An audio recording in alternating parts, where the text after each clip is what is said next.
pembuktian dalam perselisihan hasil pemilihan gubernur, bupati, wali kota di Mahkamah Konstitusi. Di dalam peraturan MK nomor 1 tahun 2015 disebutkan ada beberapa alat bukti. Yang pertama adalah keterangan tertulis, yaitu bukti-bukti surat. Yang kedua adalah keterangan para pihak, ketiga adalah keterangan saksi-saksi, yang keempat adalah dokumen elektronik, yang kelima adalah bukti-bukti lainnya.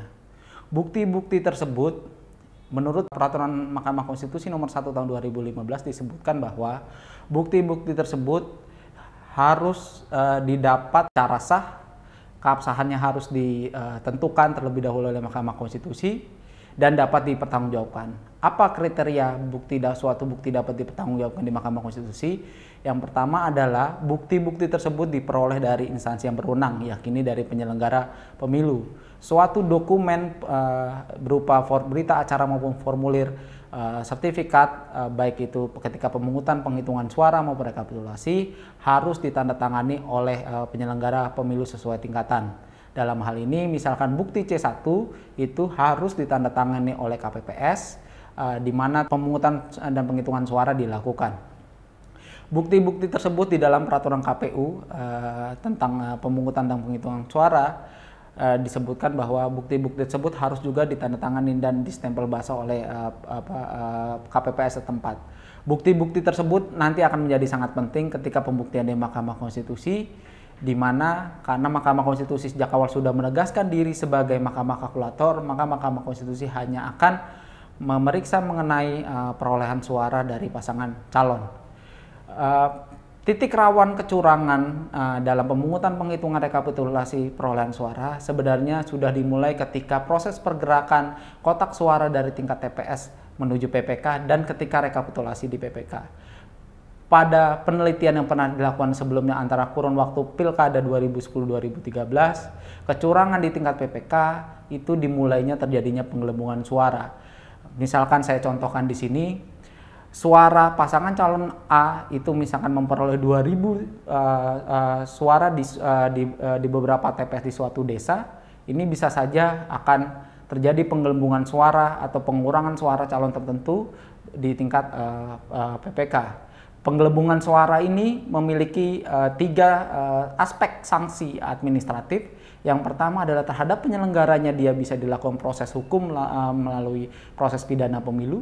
Karena ini juga melibatkan penyelenggara, tentu penyelenggara bisa dikode etikan. Yang terakhir adalah proses administratif. Seringkali proses rekapitulasi di PPK ini tidak selesai dalam menyelesaikan keberatan dari pasangan calon, baik melalui saksi-saksi maupun pasangan calon langsung menyampaikan di tingkat PPK. PPK sering abai dalam hal menindaklanjuti keberatan yang diajukan oleh pasangan calon atau tim kampanye atau saksinya di tingkat rekapitulasi perolehan suara. Oleh karena itu, Mahkamah Konstitusi biasanya dia akan memeriksa hasil yang digugat tersebut itu satu tingkat di bawahnya. Misalkan rekapitulasi dilakukan di tingkat kabupaten kota, maka Mahkamah Konstitusi akan mencocokkan dengan dokumen rekapitulasi di tingkat PPK. Ketika dokumen di tingkat PPK tidak bisa digunakan juga, maka akan merujuk pada hasil pemungutan dan penghitungan suara di tingkat TPS. Di dalam beberapa pilkada yang pernah dilakukan begitu terkait dengan angka-angka ini, Mahkamah Konstitusi sebagai mahkamah kalkulator biasanya juga akan memutuskan namanya putusan sela. Di dalam putusan sela tersebut, Mahkamah Konstitusi biasanya akan memerintahkan yang namanya penghitungan suara ulang. Apakah penghitungan suara itu dilakukan pada daerah pemilihan yang bersangkutan atau seluruh kotak suara akan dibawa ke Mahkamah Konstitusi untuk dibuktikan bahwa memang ada perselisihan hasil yang antara ditetapkan oleh KPU Kabupaten Kota dengan PPK di tingkat kecamatan atau dengan KPPS di tingkat TPS.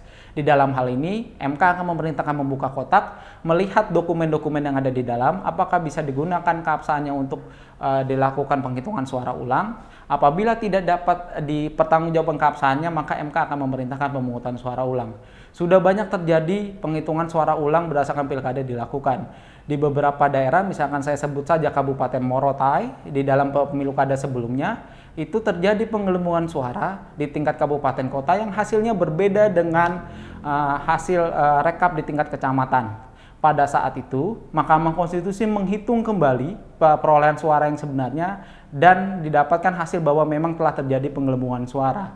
Pada saat itu MK langsung menetapkan berdasarkan penghitungan suara ulang dilakukan di Mahkamah Konstitusi, yakni pasangan calon yang terpilih itu berbeda dengan pasangan calon yang ditetapkan oleh pasangan calon terpilih yang ditetapkan oleh KPU Kabupaten Morotai pada saat itu.